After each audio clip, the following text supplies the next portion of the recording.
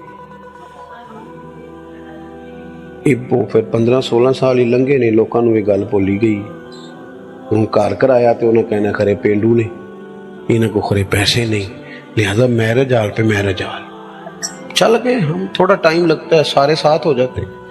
دادا جی کہنے لگے پتر وہ تیاں کرو ٹوری دیاں نے، تو پھر بڑی مشکل سے انہیں منایا، اس شرط پہ مانے کہ رخصتی کے وقت بچی گھر ہو۔ ہم میری بات کو سمجھے، ہم نہ بلا وجہ کی آزمائشوں کا شکار ہیں۔ حضور کی پیروی کریں، آسان دین میرے رسول پاک نے دیا، نبی پاک نے، لو سنو بات خوش ہو جاؤ گے۔ ہمارا ہاں مسئلہ یہ ہے کہ دولت تقسیم ہو گئی ہے، وہ اس طرح تقسیم ہوئی ہے کہ بعض لوگ امیر سے امیر تر ہو گئے اور بعض غریب سے غریب تر ہو گئے۔ ہمارے پاس جو 100 روپے آتا ہے وہ ہماری اپنی ملکیت ہوتا ہے، ہم اس میں سے کسی کو 20 دینے کو تیار ہے، حالانکہ حق یہ ہے کہ اگر اللہ نے دیا ہے نا تو ذرا بانٹ لے، بانٹنے سے سرور بڑھ جاتا ہے۔ میں اپنے دوستوں کو مشورہ دیا کرتا ہوں کہ 3 بندوں کا کھانا 4 بھی کھا سکتے ہیں، 4 کا کھانا 6 کھا لیتے ہیں، اور کھانا 6 کا ہو تو 10 کو بھی پورا آ جاتا ہے۔ شرط یہ ہے کہ دسترخوان چھوٹا بھی ہو پر دل بڑھاؤ، دل بڑھاؤ، گنجائش ہو۔ حضور نے ہمیں کیا طریقہ دیا ہے؟ 10 دینار تھے نبی پاک کے پاس، حضور بازار گئے، 4 دینار کی قمیض خریدی، پہن کے حضور باہر تشریف لائے تو ایک انصاری صحابی نے عرض کی حضور مجھے نہیں دے دیتے؟ حضور اسی وقت گئے، پرانا کرتا پہنا، قمیض اتار کے دے دی، پھر جا کے 4 دینار کی اور خرید کے لائے۔ محبوب واپس آ رہے تھے، 2 دینار بچے ہوئے تھے، ایک خاتون کو دیکھا رو رہی ہے، حضور نے فرمایا کیوں روتی ہو؟ عرض کی حضور میں فلاں آدمی کی ملازمہ ہوں، کنیزہ ہوں، آٹا خریدنے کے لیے اس نے 2 دینار دیے تھے، مجھ سے گم ہو گئے، میں پریشان ہوں، وہ مارے گی میں جاؤں گی، تو محبوب نے فرمایا یہ لینا 2 دینار۔ اسی پہلا بندے دا صاحب بھی بابا کری دے پہ یہ حقدار ہے کہ ہاں بڑا صاحب۔ ہم گئے وہ سیلاب زدگان کی مدد کرنے کے لیے، اللہ نے توفیق دی، کافی سارے لوگ گئے، ویسے ان سیلاب والے ٹر گئے سارے اپنے اپنے کریں جی، خبراں ٹھنڈیاں ہو گئی۔ ہاں اسی خبراں تے چلن والی قوم، ٹرینڈ تے چلن والے لوگ، جی ٹرینڈ چل رہا ہے تے اسی بھی ناراض ہو گئے ہو نہ ہویا جی یار تہاڈی مہربانی میں ٹور چلا، بس ٹرینڈ پہ نہ چلو، حقیقت پہ چلو۔ تیسرا مہینہ چڑھ گیا، سڑکوں پہ بیٹھے ہیں لوگ، آپ کی ساری جماعتیں، سیاسی جماعتیں حکومت میں، کسی کی مرکز میں ہے، کسی کوئی بندہ شور نہ کرے کہ میں حکومت میں نہیں، کوئی پنجاب میں حکومت میں ہے، کوئی کے پی کی خیبر پختونخوا میں ہے، کوئی مرکز میں ہے، کوئی سندھ میں ہے، نہیں صحیح کیا میں تے پھر یار انجن کرو نا، تسی پریشان ہی ہو گئے ہو۔ میں سیاست ساری سمجھتا ہوں پر سیاست کرتا نہیں ہوں، کیونکہ ہم نے ہر دکھ کو محبت کا تسلسل سمجھا۔ ہم کوئی تم تھے کہ تم سے شکایت کرتے کی محبت تو سیاست کا چلن چھوڑ دیا، ہم اگر عشق نہ کرتے تو حکومت کرتے۔ میرے بھائی غور کریں آپ بات پر، سب کی حکومت ہے جتنے ہیں، ان کو چاہیے تھا نا پہلے اپنے سارے رٹے چھوڑ دیتے، پہلے ان کو گھروں میں بساتے، لیکن ہم بھی موج والے لوگ ہیں، ہم نے تو سپورٹ کرنا ہے سامنے جو بھی ہو۔ الیکشن آئے نہیں تے سبوئے کے دفتر پایا نہیں تے مفت دیاں لڑائیاں، کوئی لینا دینا نہیں، تو میرے کہن تے ووٹ نہ دیتے تے میرا تیرا جین مرن تسی مکایا، انہاں تے نہیں مکایا، انہوں نے نال دی پارٹی نے وزارت دیتی، انہوں ادھر ٹر جانا ہے۔ کیوں آپ اس مذاق کے ہتھے چڑھتے ہیں، استعمال ہوتے ہیں؟ بچیں ان چیزوں سے۔ بہرحال بات ختم کرنی ہے، آگے بڑھتا ہوں۔ ہم وہاں گئے تو بعض لوگوں نے کہا جی یہ تو تنگ کرتے ہیں، یہ تو چھین لیتے ہیں۔ میں نے انہیں کہا جب بھوک زیادہ لگتی ہے نا تو کئی دفعہ انسان کھاتے کھاتے کپڑے بھر لیتا ہے سارے، بھوک زیادہ لگ جائے تو پھر کئی دفعہ آداب یاد ہم نہ توجہ نہیں کرتے، دیکھتے نہیں کہ دائیں بائیں بھوک کتنی زیادہ ہے۔ ہم ڈھونڈتے پھرتے ہیں، تھرمامیٹر رکھا ہوا ہے، پہلے پورا پتہ کر لو بندہ مستحق ہے کہ نہیں۔ امام شافعی فرمایا کرتے تھے تو پہلے بتا رب نے جو تجھے دیا ہے تو اس کا حقدار تھا؟ تو بندوں کو چیک کرتا پھرتا ہے اور سخت رویہ رکھتا ہے۔ بہرحال بات لمبی نہیں کرنی، حضور علیہ السلام گھر چلے گئے، اس کو 2 دینار دیے۔ وہ کہنے لگی یا رسول اللہ پھر نہ مار پڑ جائے کہ دیر سے کیوں آئی ہو۔ حضور نہ اس خاتون کو لے کے اس کے مالک کے گھر چلے گئے کہ سفارش کر دوں، اسے کہے کچھ نہ۔ محبوب نے ان کے دروازے پہ کھڑے ہو کے کہا السلام علیکم، اندر سے جواب ہی کوئی نہ آیا۔ حضور نے پھر فرمایا السلام علیکم، کوئی جواب نہیں آیا۔ تیسری دفعہ حضور 3 دفعہ دستک دیتے، تیسری دفعہ کہا السلام علیکم، وہ سارے بول پڑے وعلیکم السلام۔ تو حضور فرمانے لگے پہلے جب میں نے سلام کیا تو جواب کیوں نہیں دیا؟ عرض کی حضور دل کر رہا تھا آپ ذرا زیادہ سلامتیاں بھیج دیں، کرم ہو رہا ہے تو ذرا ہو جائے نا، تھوڑا سا کرم ہو جائے نا ذرا۔ حضور علیہ السلام نے فرمایا یہ تمہاری خادمہ ہے، کنیز ہے، آٹا اس کے گم ہو گئے تھے دینار تو نیا سامان خریدتے، دیر ہوگی اسے مارنا نہ۔ اسی بھی سفارش کری دی پر بندہ ہوئے تگڑا تھا، ماڑا سفارش ہی آج ہے تو انہوں آکی دا گڈی دا کرایہ ہے ہی، اس کی تو نہیں نا سفارش ہوتی، وہ تو بیچارہ حاجت مند ہے۔ یہ کام نہ کرو، کچھ کام زندگی میں صرف اللہ کی رضا کے لیے بھی کرو، اپنی قبر و حشر کی بہتری کے لیے بھی کچھ کام کریں۔ عزیز بھائی حضور جب وہاں چلے گئے نا تو محبوب نے فرمایا اسے کہنا کچھ نہ، تو وہ حضور کے غلام اتنے خوش ہوئے، عرض کی حضور کہنا کیا ہے؟ آپ آ گئے، ہم نے آزاد کیا۔ اب محبوب واپس آئے تو پتہ کیا فرمایا حضور نے؟ فرمانے لگے دیکھو بھئی اللہ نے مجھے 10 دینار دیے تھے، میں نے بھی قمیض پہن لی ہے، ایک انصاری نے بھی پہن لی ہے، اور ایک کنیز بھی آزاد ہو گئی ہے، تو آسان زندگی دی، حضور کی پیروی کریں۔ ایک آیت اور پڑھتا ہوں پھر بات کو سمیٹوں گا۔ تیسرے مقام پر اللہ کریم نے فرمایا کما ارسلنا فیکم رسولا منکم یتلو علیکم آیاتنا ویزکیکم، فرمایا جیسا کہ ہم نے تمہیں میں سے تمہیں رسول دیے ہیں، میرے رسول تم پر قرآن پڑھیں گے اور تمہارا تزکیہ فرما دیں گے، تمہیں پاک کر دیں گے۔ پاک ایک ہوتی ہے ظاہری طور پر میل کچھ ہے، وہ بھی بندے کو بے چین کرتی ہے۔ آپ 1-2 دن غسل نہ کریں طبیعت بوجھل ہو جاتی ہے، جب بندہ نہا لیتا ہے تو اپنے آپ کو ہلکا پھلکا محسوس کرتا ہے۔ یہ بٹن ٹوٹ جائے نا ویسٹ کوٹ کا، کرتے کا، تو کسی کو نام بھی پتا ہو تو جس کا ٹوٹا ہو وہ بڑی ٹینشن میں ہوتا ہے کہ میرا بٹن ٹوٹیا ہے، بلکہ وہ بچے شور کرتے ہیں کہ میں شادی تے جانا ہی نہیں، میری جتی پرانی ہے۔ کسی کو بھی نہیں پتا پرانی ہے کہ نہیں ہے، لیکن اسے تو پتا ہے نا پرانی ہے، اس کی طبیعت پہ بوجھ ہے۔ اسی طرح اگر ظاہر پر تھوڑا بہت بوجھ ہو تو بندہ تکلیف میں ہوتا ہے، تو اگر باطن پر بوجھ ہو نا، باطن پر حسد کا بوجھ، بغض کا بوجھ، عداوت کا بوجھ، تکبر، ریاکاری، دکھاوا بندے کو بے چین کر دیتا ہے۔ حضور اس لیے آئے ہیں کہ قرآن پڑھیں گے اور تمہیں پاکیزگی عطا فرما دیں گے۔ نبی پاک نے نا لوگوں کے دلوں کے بوجھ اتار دیے، پاکیزگی یہ دل۔ حضور نے لوگوں کو پیار کرنا سکھایا، محبت کرنی سکھائی، تعصبات سے بچایا، نفرت انگیزی سے بچایا، امیر غریب کو اکٹھا بٹھایا، لڑنے والے قبیلوں کو قریب کیا، لوگوں کے دلوں سے یہ ساری قدورتیں نکل گئی۔ یہ ہم نے نا بلا وجہ کے بوجھ بنا لی۔ او فلانے، ایک دن میرے پاس ایک صاحب بیٹھ کے کہنے لگے اے جنی چھیتی کو پیسے آئے نے، انی چھیتی آ سکتے نہیں۔ میں نے کہا رب تو کہتا ہے وَيَرْزُقُهُ مِنْ حَيْثُ لَا يَحْتَسِبُ، میں وہاں سے دوں گا تمہارا گمان بھی نہیں ہوگا۔ تو ہمیں کیا مصیبت بنی ہے، حساب لے لے گا اللہ۔ ہم بلا وجہ لوگوں کا حساب کرتے پھرتے ہیں، اپنا ہوتا نہیں۔ زندگی میں اپنا حساب کرنا چاہیے، اپنا۔ میں آپ سے عرض کروں، ہم نا ساری زندگی دوسروں پہ ڈالتے ہیں، ساری زندگی۔ میرا ایک ذاتی تجربہ ہے، آپ اختلاف بھی کر سکتے ہیں۔ میری رائے یہ ہے کہ جو بندہ پڑھا نہیں نا زندگی میں، تعلیم نہیں حاصل کی، اس نے اپنی وجہ سے نہیں کی۔ بات پہ کہانیاں سنائے کر دے حالات ٹھیک نہیں سن، انہوں فلانا، کوئی ایسی بات نہیں۔ جس نے پڑھنا ہوتا ہے وہ پڑھ۔ منڈے ذرا ناراض ہو گئے نے میرے تو، یہ حضرت صاحب تسی تے ابیاں نو سچی گل سمجھا رہے ہو، میں آپ کو صحیح کہہ رہا ہوں۔ جنہوں نے پڑھنا تھا نا وہ دن کو فیکٹری میں ملازمت کر کے بھی رات کو پڑھ لیتے تھے.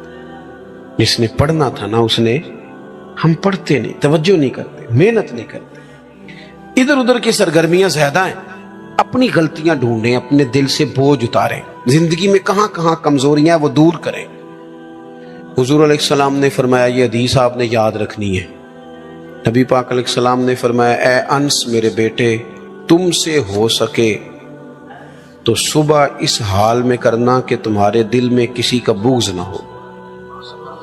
آپ میری بات پر توجہ کریں جی، بچے ہیں، ہوتا رہتا ہے معاملہ. حضور نے فرمایا، انس تم سے ہو سکے تو صبح اس حال میں کرنا کہ تمہارے دل میں کسی کا بغض. محبوب فرمانے لگے، یہ میری سنت ہے، اور جس نے میری سنت سے محبت کی اسی نے مجھ سے محبت کی ہے. یہ میری سنت ہے، یہ میری سنت ہے. نیرا مسواک لے کے دانت صاف کرنا ہی سنت نہیں، دل صاف رکھنا بھی سنت ہے. ہاں پاک ہوئے تے پاک ہی ملدا ہے، بنا پاکو پاک نہیں ملدا. تے سارے جسم دے تون دے نالوں اکو ٹکڑا تولا ہے دل دا. دل کو نہ ذرا، ہمیں کیا مصیبت بنی ہے بلا وجہ لوگوں کی ٹینشنیں پالنے کی، کوئی ضرورت نہیں. زندگی سادہ سی، اتے جگہ مل جائے تاں بھی ٹھیک ہے، پیچھے مل جائے تاں بھی ٹھیک ہے، کوئی پوچھ لے تاں بھی ٹھیک ہے، نہ پوچھے.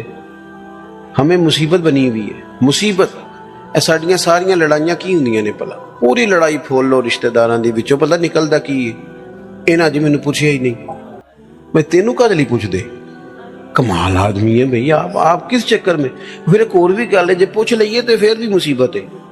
کہنا جی میری مننی نہیں سی تے پھر مینوں او کرما لیا، تیرے کو مشورہ پوچھیا سی، حکم نہیں سی پوچھیا. تینوں کیا سی مشورہ؟ مشورہ وہ ہوتا ہے جو قبول بھی کیا جا سکتا ہے. اور نبی پاک علیہ السلام کئی دفعہ جناب صدیق اکبر کی رائے اور ہوتی تھی، حضرت عثمان کی اور ہوتی تھی، حضور جناب عثمان کی قبول کر لیتے. حالانکہ افضلیت تو سب سے زیادہ جناب صدیق اکبر کو ہے نا. وہ بھائی کیا بات ہے، ہم بلا وجہ کے رٹے ڈال کے، اور کوئی مسئلہ ہی نہیں، کوئی مصیبت ہی نہیں. آپ سادہ طرز زندگی اختیار کریں، سادہ. دیکھو حضور کا طریقہ کیا ہے. نبی پاک علیہ السلام غلاموں کے ساتھ مل کے بیٹھتے، زمین پہ سو جاتے. سیدہ عائشہ صدیقہ فرماتی ہیں، جب تک گھر میں رہتے گھر والوں کا کوئی نہ کوئی کام ہی کرتے رہتے. اپنی زندگی میں دوسروں کا بھلا کرنا شروع کریں، صاف دل کریں. حضرت بابا فرید الدین مسعود گنج شکر بابا صاحب رحمۃ اللہ علیہ فرماتے ہیں کہ ایک نیک نوجوان تھا، دن کو روزہ رکھتا، رات کو نماز پڑھتا، پر اللہ سے ڈرتا پھر بھی بہت ہی زیادہ تھا، بڑا ہی ڈرتا تھا. موت کا وقت آیا تو ماں ہی تھی بس اس کی، تو ماں سے کہنے لگا، اماں میری ماں ہے، میرے ساتھ 3 وعدے تو کر. اس نے کہا، پتر تو بتا، آخری ہجکی لے رہا ہے اور اس غریبنی ماں سے تو وعدہ لے رہا ہے، بتا کیا وعدہ. عرض کرنے لگا، اماں جب میں مر جاؤں نا تو میرے گلے میں رسی ڈال کے تو مجھے گھمانا گھر کے صحن میں، اور لوگوں کو کہنا جو رب کی نافرمانی کرے اس کا یہی حال ہوتا ہے. یہ اعلان کرنا جو اللہ کے نافرمان ہوں ان کا یہی اشر کیا جانا چاہیے. اور اماں پھر دوسرا وعدہ کر،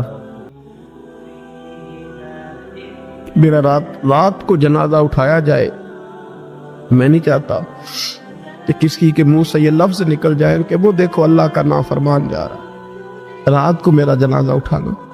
اور اماں تیسرا میرے ساتھ وعدہ کر کہ لوگ مجھے دفن کر کے آ جائیں گے تو میری قبر پہ چلی جائے گی. عمل میرے پاس کوئی نہیں، پر مجھے لگتا ہے ماں کے قدموں کی برکت سے عرش کا مالک بھی رحم فرمائے گا. اماں تو وعدہ کر کہ میرے ساتھ وعدہ کر. بابا صاحب رحمۃ اللہ علیہ فرمانے لگے کہ ماں بوڑھی ماں نے وعدہ کر لیا. کہا بیٹے ٹھیک ہے، اگر تیری یہی ضد ہے تو میں تیار ہوں. پھر اس نے کلمہ شہادت پڑھا، اس نوجوان کی روح پرواز کر گئی. بوڑھی ماں نے رسی منگائی تو ولی من خاف مقام ربہ جنتان، جو ڈر جائے. اس نے تو کہا تھا نا کہ رسی ڈال کے گھمانا اور کہنا یہ اللہ کا نافرمان ہے، اس کا یہی اشر ہونا چاہیے تھا. لیکن جب ماں گلے میں رسی ڈالنے لگی تو گھر کے ہر کونے سے آواز آنے لگی، خبردار یہ رب کا دوست ہے، اللہ کے دوستوں کے ساتھ اس طرح کا معاملہ نہ کیا جائے، اسے چھوڑ دیا جائے. اور کہا تمہیں کچھ بھی اور کرنے کی ضرورت نہیں ہے، یہ تو رب کا دوست ہے اور رب کی بارگاہ میں حاضر ہو گیا۔ کہ مومن متقی ہوتا ہے نا، پرہیزگار ہوتا ہے، تو اس نے کچھ نیکیاں بھی کی ہوتی ہیں، جس طرح اسے اپنے گناہوں کا پتہ ہوتا ہے نا، اسے پتہ ہوتا ہے کہ نہیں یار فلاں کام میں نے فقط اللہ کی رضا کے لیے کیا ہوا ہے، اور میرا اور میرے رب راز ہے۔ فرمایا جب تم بڑے الجھ جاؤ نا، راوی حضرت عبداللہ ابن عمر رضی اللہ تعالیٰ، حضور فرماتے ہیں 3 لوگ سفر کر رہے تھے۔ یہ آپ اندازہ فرمائیے، صحیح مسلم کی حدیث ہے، اور ذرا حضور کے سمجھانے کا ایک یہ رنگ بھی ہے اللہ کو منانے کا، ایک یہ انداز بھی ہے اس کی بارگاہ میں گزارشات پیش کرنے کا، یہ بھی ایک طریقہ حضور نے ہمیں بتلایا۔ اگرچہ اپنی نیکیوں کو چھپانا چاہیے، نیکیاں جو چھپی ہوئی ہوتی ہیں وہ قیمتی ہوتی ہیں، وہ قیمتی چیزیں ہوتی ہیں جو لوگوں نے چھپا کر کے رکھی ہوتی ہیں۔ حضرت عبداللہ ابن عمر فرمانے لگے کہ نبی پاک صلی اللہ علیہ وسلم فرماتے 3 لوگ سفر کر رہے تھے، رستے میں طوفان آ گیا، تیز بارش شروع ہو گئی، تو حضور فرماتے ہیں وہ تینوں بارش سے بچنے کے لیے ایک غار میں چھپ گئے۔ ان کو پتہ ہے پرانے زمانے کے اندر غاریں ہوتی تھیں، اور لوگ جب سفر کرتے تھے لمبے تو پتھروں اور پہاڑوں کے بیچ میں سے سفر کرتے تھے۔ وہ غار کے اندر چلے گئے، اب چونکہ طوفان بہت زیادہ تھا، جب وہ غار کے اندر چلے گئے تو اللہ کے پیارے حبیب صلی اللہ علیہ وسلم فرماتے ایک پتھر اوپر سے لڑکتا ہوا آیا اور غار کے منہ کے آگے آ کے اس نے غار کو بند کر دیا۔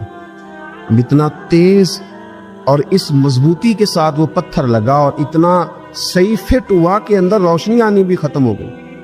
اب 3 لوگ ہیں، تھوڑی دیر تو وہ پریشان رہے کہ شاید اب کبھی بچ نہیں سکیں گے، شاید چاروں جانب اندھیرا ہی ہے اور اندھیرا ہی رہے گا، شاید یہاں سے نکلنے کے لیے اب ہمیں کوئی رستہ میسر نہیں آئے گا۔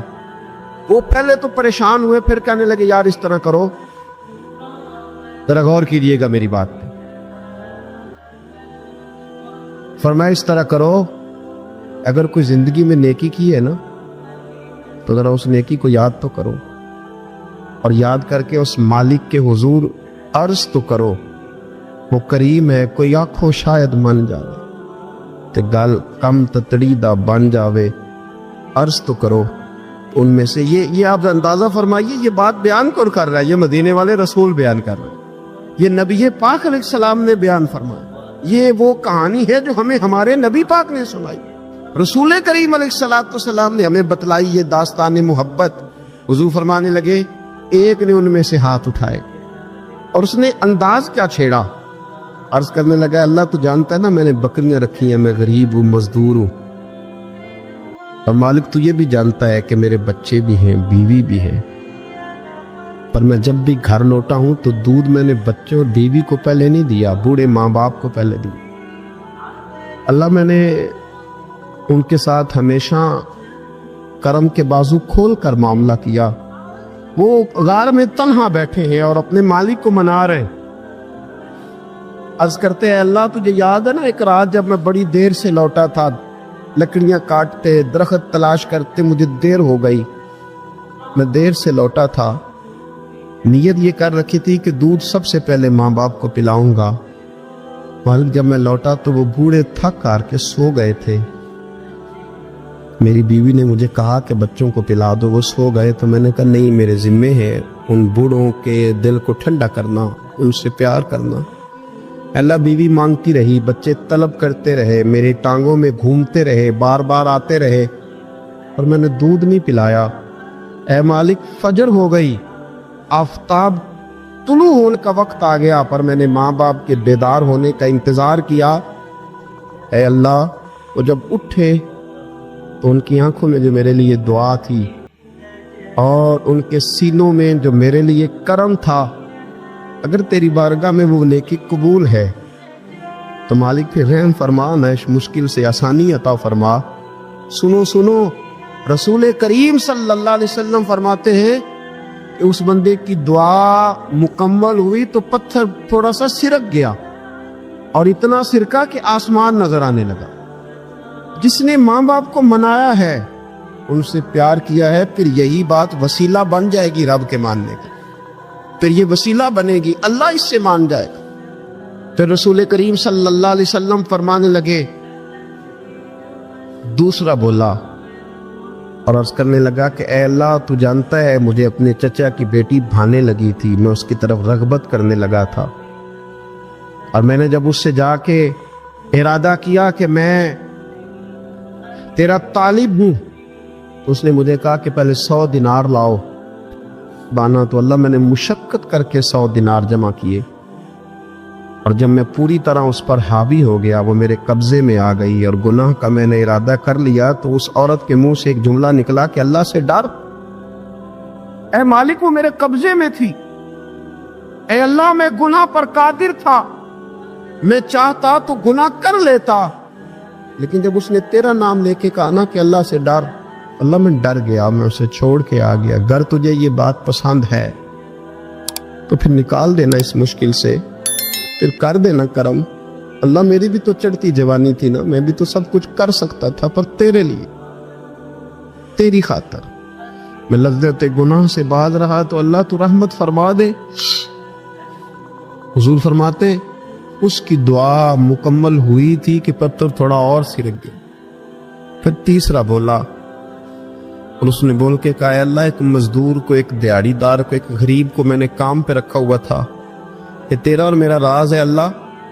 وہ مزدور، وہ دیہڑی دار میرے پاس کام پہ لگا تھا، کچھ چاول میں نے اس کی اجرت مقرر کر دی کہ تو کام مکمل کرے گا تو میں تجھے دوں گا، اور جب اجرت لینے کا وقت آیا تو وہ بگڑ کر ناراض ہو کر چلا گیا، میں اسے ڈھونڈتا رہا، وہ مجھے ملا نہیں، میں نے اس کے چاولوں کی قیمت کاروبار میں انویسٹ کر دی، اس کا تھوڑا سا سرمایہ پر میں نے کھایا نہیں، پھر وہ اس سے میں کاروبار کرتا رہا اور اتنا کاروبار کیا کہ بہت ساری گائیں اور ان کے چرواہے تیار ہو گئے، وہ سالوں کے بعد لوٹا، میں نے اس غریب کا مال کھایا نہیں بلکہ بڑھایا، محفوظ کر کے رکھا، وہ سالوں کے بعد لوٹا اور کہنے لگا میرا مال، تو میں نے کہا وہ ساری گائیں تیری ہے، وہ چرواہا تیرا ہے، یہ سارا کچھ تیرا ہے۔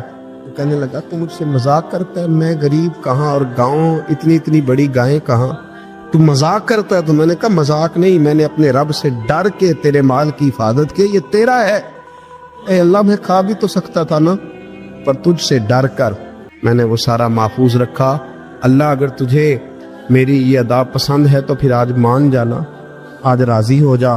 اللہ کے رسول فرماتے ہیں اس کی دعا مکمل ہوئی تھی کہ پتھر لڑکا اور ان کے لیے رستہ بن گیا، وہ باہر آ گئے، تو حضور نے ہمیں بتلایا کہ وہ تمہاری نیکیاں جو چھپی ہوئی ہیں، وہ تمہاری نیکیاں جو تم نے خالص اللہ کی رضا کے لیے کی ہیں، ان نیکیوں، ان اعمال کا وسیلہ بھی تمہارے رب کے ماننے کا ذریعہ بن جائے گا۔